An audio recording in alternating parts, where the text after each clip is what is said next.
Assalamualaikum sahabat Bintang Pagi. Terima kasih telah setia mendukung channel ini. Semoga sahabat Bintang Pagi selalu dalam rahmat Allah Ta'ala. Amin.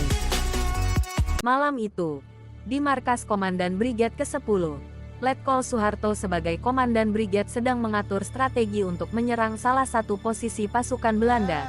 Beliau membentangkan peta yang telah ditandai dengan pensil di beberapa bagian. Sedang anak buah beliau mendengarkan dengan seksama penjelasan komandan mereka. Kali ini yang akan diserang adalah jembatan yang menghubungkan antara Kabupaten Kulon Progo dan Daerah Istimewa Yogyakarta. Jembatan ini sejak dikuasai pihak Belanda, maka Belanda dengan mudah mendatangkan bala bantuan ataupun pasokan logistik dari pusat Jogja ke daerah di Kulon Progo, Wates, Purwosari dan lain-lain. Jembatan ini dikenal dengan Jembatan Bantar atau Kretek Bantar dalam bahasa Jawa. Mereka saling bertukar pikiran antara komandan dan bawahan. Pertanyaan-pertanyaan seputar strategi penyerangan selalu mendapatkan penjelasan yang jelas dari Letkol Soeharto. Letkol Soeharto menjelaskan bahwa jembatan yang akan diserang mempunyai panjang lebih dari 170 meter. Pada ujung timur dan barat jembatan, diperkuat dengan senapan mesin lengkap dengan radio komunikasinya. Jumlah musuh yang akan dihadapi sekitar 75 serdadu dengan diperlengkapi senapan otomatis. Beliau menambahkan, ancaman paling berbahaya justru bukan dari para pengawal jembatan, melainkan jarak jembatan Bantar ke pangkalan udara Maguwo hanya sekitar 30 km. Hal ini berarti, jika serdadu Belanda itu terdesak dan memanggil bantuan serangan udara, maka pesawat Mustang Belanda yang mempunyai kecepatan lebih dari 700 km per jam akan tiba di lokasi pertempuran kurang dari 5 menit. Dengan mempertimbangkan kecepatan lepas landasnya, perlu diketahui sahabat Bintang Pagi, pesawat ini membawa 6 pucuk senapan mesin dengan peluru 12,7 mm. Bisa dibayangkan, sedangkan senapan serbu AK-47 saja hanya sebesar 7,62 mm. Maka sangat berbahaya apabila kehadiran pesawat Belanda ini terlambat untuk diantisipasi. Sahabat Bintang Pagi, Kolonel Soeharto juga menjelaskan di mana titik kumpul pertama kali saat tiba di Jembatan Bantar, yaitu di balik perbukitan kecil, di sebelah barat jembatan.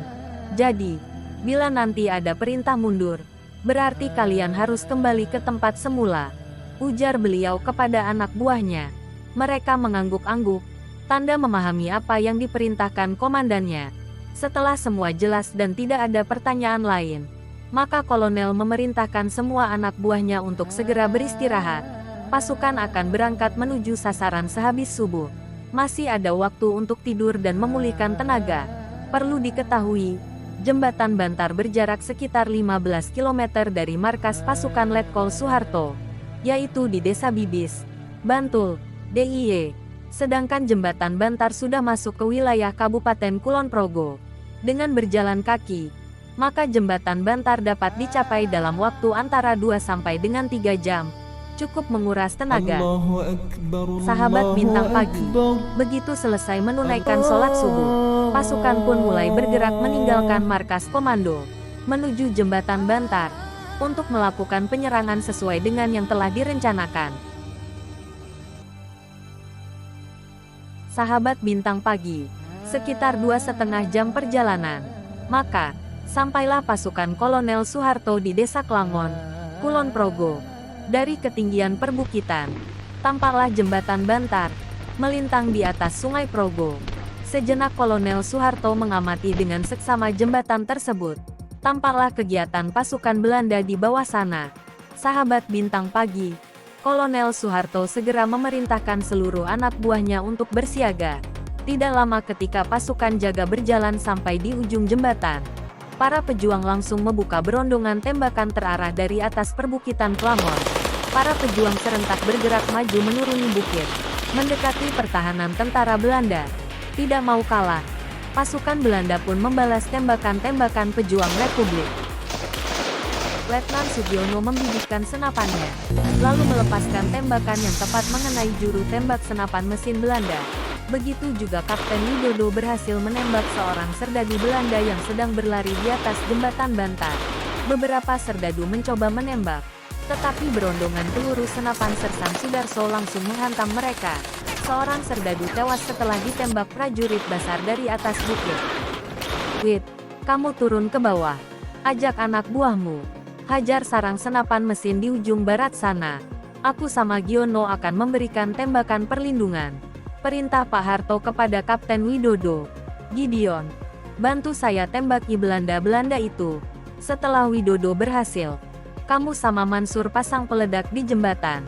Cepat ya, sebelum pesawat datang. Siapapun dari kita yang dengar bunyi pesawat, harus segera memberi tanda, agar yang lain tahu. Tutup Pak Harto. Yang diperintah pun segera bergerak walau dihujani peluru Belanda.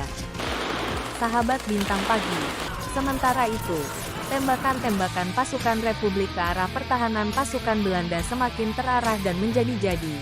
Banyak serdadu Belanda yang bertumbangan, berguling, luka maupun tewas, ditembus seluruh pasukan Republik.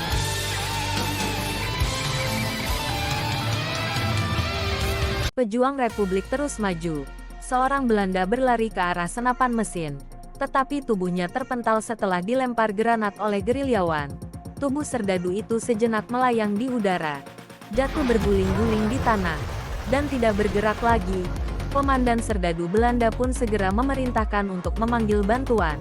Melihat pasukannya dalam ambang kehancuran, pesawat Belanda pun segera melesat dari pangkalan Maguwo terbang menuju jembatan Bantar. Sementara itu, pasukan yang ditugasi Pak Harto untuk melumpuhkan senapan mesin, berhasil mencapai jarak tembak ideal. Seorang sniper Indonesia membidik juru tembak, dan sebutir peluru tepat mengenai kepala serdadu tersebut, sesuai perintah dan arahan dari Letkol Soeharto. Maka, Kopral Kepala Mansur, dan dibantu oleh beberapa orang gerilyawan segera memasang peledak di bawah jembatan Bantar. Peledak berupa beberapa dinamit yang diikat jadi satu kemudian direkatkan pada tulang penyangga jembatan Bantar.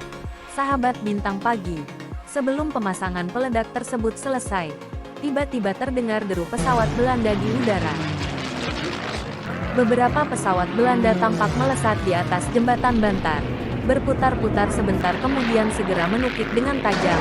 Raungan pesawat Mustang itu semakin meninggi disusul dengan suara rentetan senapan mesin. Peluru-peluru 12,7 mm tersebut menyapu separuh jembatan yang telah dikuasai oleh pihak Republik. Sahabat Bintang Pagi melihat itu, pasukan Republik segera diperintahkan untuk mengundurkan diri. Untuk menghindari semakin banyaknya korban yang berguguran, pasukan Republik yang berada di perbukitan maupun hutan di sekitarnya tidak luput dari gempuran pesawat-pesawat tempur Belanda. Bom-bom yang dijatuhkan meledak menghantam sasaran-sasaran di bawah. Kolonel Soeharto segera memerintahkan Kopral Mansur untuk meledakkan jembatan Bantar saat itu juga. Setelah itu Kopral Mansur diperintahkan untuk segera mengundurkan diri. Perintah segera dilaksanakan. Setelah tanda diberikan oleh Kolonel Soeharto, jembatan pun meledak berantakan dan tentara Belanda yang masih di atas jembatan pun ikut menjadi korban ledakan. Hancurnya jembatan disambut gembira oleh gerilyawan.